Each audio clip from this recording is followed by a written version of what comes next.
কি ঘটেছিল যখন পিতামহ ভীষ্ম মহাভারতের যুদ্ধের ঠিক আগে কর্ণকে সরাসরি যুদ্ধের জন্য আহ্বান করলেন? আর এর উত্তরে কর্ণ কি করলেন? এই দুই মহান যোদ্ধার মধ্যে কি সত্যিই যুদ্ধ লেগে গিয়েছিল? কেন কর্ণ ভীষ্ম পিতামহের নেতৃত্বে যুদ্ধ করতে অস্বীকার করেছিলেন? প্রথম 10 দিন কর্ণ কোথায় ছিলেন? কৌরবদের পতনের মূল কারণ কি এটিই ছিল? এই সব প্রশ্নের উত্তর জানতে হলে ভিডিওটির শেষ পর্যন্ত আমাদের সঙ্গে থাকুন। আর যদি ভিডিওটি ভালো লাগে তাহলে অবশ্যই লাইক করুন এবং চ্যানেলটি সাবস্ক্রাইব করুন। এতে আমাদের আরও ভালো কন্টেন্ট বানাতে উৎসাহ যোগাবে। মহাভারতের উদ্যোগ পর্ব অধ্যায় 60। যুদ্ধ শুরু হওয়ার আগে সভায় বসে ধৃতরাষ্ট্র কৌরব এবং পাণ্ডবদের শক্তি বিচার করে দুর্যোধনকে বলেন, বৎস দুর্যোধন, তোমার পক্ষ দুর্বল। আমি অনুমান থেকে বলছি না, আমি তা স্পষ্ট দেখতে পাচ্ছি, তাই এটিকেই সত্য বলে মেনে নিচ্ছি। তোমার পক্ষে পাণ্ডবদের সঙ্গে যুদ্ধ করা আমার কাছে মোটেই ঠিক মনে হচ্ছে না।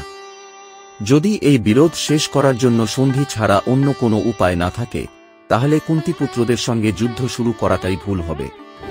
পিতার কথা শুনে দুর্যোধন মনে মনে প্রচণ্ড রেগে যান এবং ধৃতরাষ্ট্রকে জবাব দেন, নৃপশ্রেষ্ঠ, আপনি যদি ভাবেন যে কুন্তিপুত্রদের পরাজিত করা অসম্ভব কারণ দেবতারা তাদের সাহায্য করছে, তাহলে আপনি ভুল ভাবছেন। আপনার মন থেকে এই ভয় দূর করা উচিত। এরপর দুর্যোধন নিজের গুণের প্রশংসা করতে থাকেন আর তারপর কর্ণ সভায় কথা বলা শুরু করেন। দুর্যোধনকে আনন্দিত করে কর্ণ বলেন, আমি পূর্বে মিথ্যেভাবে নিজেকে ব্রাহ্মণ পরিচয় দিয়ে পরশুরামজির কাছ থেকে ব্রহ্মাস্ত্রের বিদ্যা শিখেছিলাম। পরে যখন তিনি আমার আসল পরিচয় জেনে গেলেন, তখন তিনি বললেন, কর্ণ, শেষ সময় তুমি এই ব্রহ্মাস্ত্রের ব্যবহার মনে রাখতে পারবে না।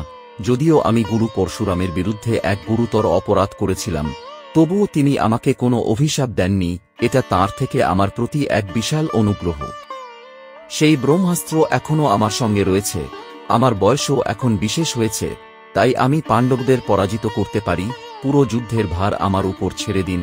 পিতামহ ভীষ্ম আপনারই সঙ্গে থাকুন, আচার্য দ্রোণ এবং সমস্ত প্রধান রাজারা আপনার কাছেই থাকুন। আমি আমার প্রধান সেনা নিয়ে একা গিয়েই সমস্ত কুন্তিপুত্রদের বধ করে ফেলব। এই সমস্ত ভার আমার উপর থাক। কর্ণ যখন এমন কথা বলছিলেন, তখন পিতামহ ভীষ্ম তাঁকে দেখে বললেন, কর্ণ, কেন তুমি নিজের বীরত্বের দাম্ভিকতা দেখাচ্ছ? মনে হচ্ছে সময় তোমার বুদ্ধিকে গ্রাস করে ফেলেছে। তুমি কি জানো না, যুদ্ধে যদি তুমি প্রধান বীর হয়ে মারা যাও, তাহলে ধৃতরাষ্ট্রের সমস্ত পুত্রেরাও ধ্বংস হয়ে যাবে। শ্রীকৃষ্ণ ও অর্জুন যখন খাণ্ডব বন দহন করেছিলেন, তখন যে পরাক্রম তাঁরা দেখিয়েছিলেন, সেই কাহিনী শুনে তোমার আত্মসংযমী হওয়া উচিত ছিল। দেবরাজ ইন্দ্র তোমাকে যে শক্তি দিয়েছেন, তা ভগবান কেশব কর্তৃক ছোড়া চক্রের আঘাতে যুদ্ধক্ষেত্রে ছিন্নভিন্ন ও দগ্ধ হয়ে যাবে। এই দৃশ্য তুমি নিজের চোখেই দেখে নিও। তোমার সেই সাপমুখী তীক্ষ্ণ বাণও, যা এত আলো ছড়ায়, পাণ্ডুপুত্র অর্জুনের তীর বৃষ্টি দ্বারা ছিন্নভিন্ন হয়ে যাবে এবং তা সঙ্গে সঙ্গেই ধ্বংস হবে। ভগবান শ্রীকৃষ্ণ নিজে কিরীটধারী অর্জুনকে রক্ষা করেন, যিনি তোমার মতো কিংবা তোমার থেকেও শক্তিশালী শত্রুদের ভয়ঙ্কর যুদ্ধে ধ্বংস করতে পারেন। তখন কর্ণ বললেন, এতে কোনো সন্দেহ নেই যে শ্রীকৃষ্ণের যেরকম প্রভাব বলা হয়, তিনি ঠিক তেমনই, কিন্তু আমার প্রতি যেসব কটু কথা ব্যবহার করা হয়েছে, তার ফল কি হবে তা পিতামহ ভীষ্ম যেন শুনে নেন। আমি আমার সমস্ত অস্ত্রশস্ত্র পরিত্যাগ করছি।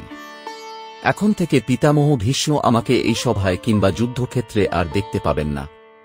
পিতামহ ভীষ্ম যখন শান্ত হবেন, তখনই সমস্ত রাজারা যুদ্ধক্ষেত্রে আমার প্রকৃত পরাক্রম দেখতে পাবেন। এমন কথা বলে কর্ণ সভা ত্যাগ করে নিজের ঘরে চলে গেলেন।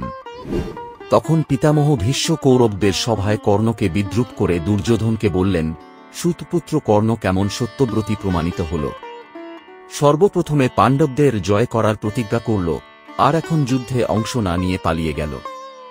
বলতো সে কিভাবে সেই মহান ভার বহন করত? কর্ণ বলতো, অবন্তীর রাজা, কলিঙ্গরাজ, জয়দ্রথ, চেদির পরাক্রমশালী বীর এবং বালিক, এরা সকলেই থাকা সত্ত্বেও আমি একাই হাজার হাজার শত্রু সেনাকে বিনাশ করে ফেলব।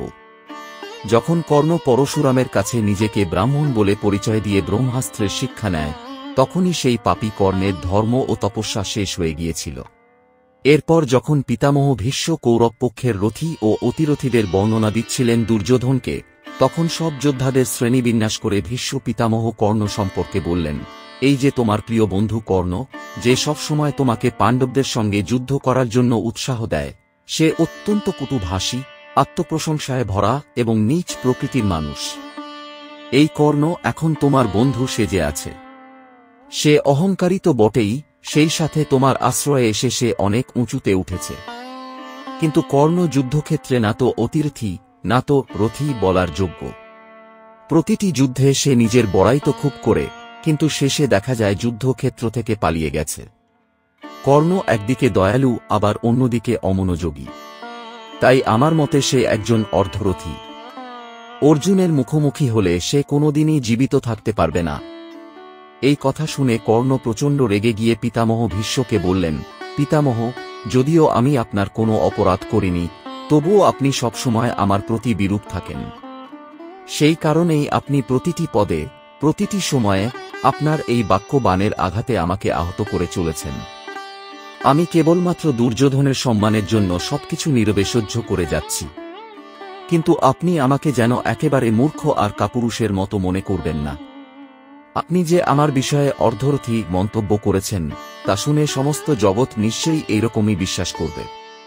কারণ সবাই জানে গঙ্গানন্দন ভীষ্ম কখনো মিথ্যে বলেন না। আপনি কৌরবদের সর্বদাই অকল্যাণ করেন। কিন্তু রাজা দুর্যোধন এই বিষয়টি বুঝতে পারেন না।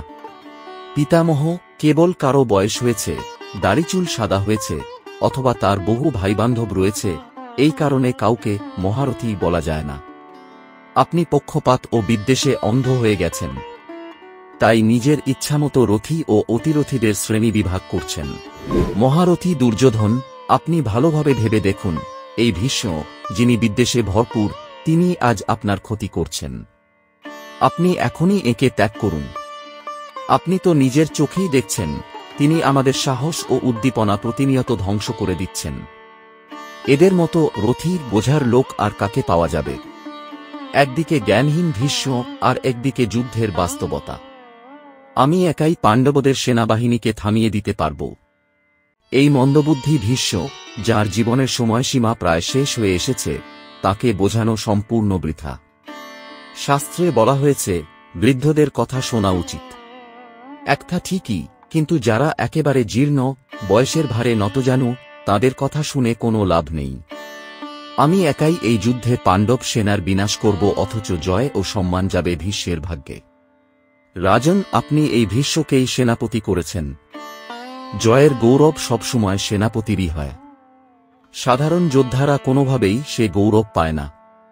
এই কারণেই আমি পিতামহ ভীষ্ম জীবিত থাকতে কোনোভাবেই যুদ্ধ করব না। তবে যখন ভীষ্ম মারা যাবেন, তখন আমি সমস্ত মহারথীদের সঙ্গে লড়াই করব।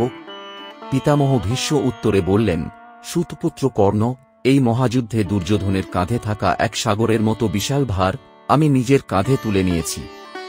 এমন সময় আমাদের মধ্যে পারস্পরিক বিভেদ সৃষ্টি করা উচিত নয়। এই কারণেই আজও তুই বেঁচে আছিস। না হলে আমি বৃদ্ধ হয়েও আমার বীরত্ব দেখিয়ে তোকে, এই শিশুর মতো যুদ্ধ জ্ঞান ও জীবন আশা দুই একসঙ্গে ধ্বংস করে দিতাম। যখন ভৃগুনন্দন পরশুরাম আমার ওপর ভয়ঙ্কর সব অস্ত্র প্রয়োগ করেছিলেন, তখনও তারা আমাকে কোনো আঘাত দিতে পারেনি। তুই আবার আমার কি বা করতে পারবি? হে মন্দবুদ্ধি, তুই যার সঙ্গে সর্বদা ঈর্ষা পোষণ করিস, সেই অর্জুনের সঙ্গে যুদ্ধক্ষেত্রে মুখোমুখি হোক। আমি নিজেই দেখব এই যুদ্ধ থেকে কিভাবে বাঁচিস। এই সময় দুর্যোধন মাঝখানে হস্তক্ষেপ করে গঙ্গানন্দন ভীষ্মকে বললেন, পিতামহ, আপনি দয়া করে একাগ্রচিত্তে আমার সর্বোচ্চ মঙ্গল সাধনের কথা ভাবুন। আপনি ও কর্ণ, আপনাদের দুজনের সহায়তাতেই আমার এই মহান লক্ষ্য পূর্ণ হবে। এইভাবেই কর্ণ ও ভীষ্ম পিতামহের মধ্যে এই তীব্র কথোপকথনের ফলে কর্ণ সিদ্ধান্ত নেন, তিনি ভীষ্মের অধীনস্থ হয়ে যুদ্ধ করবেন না।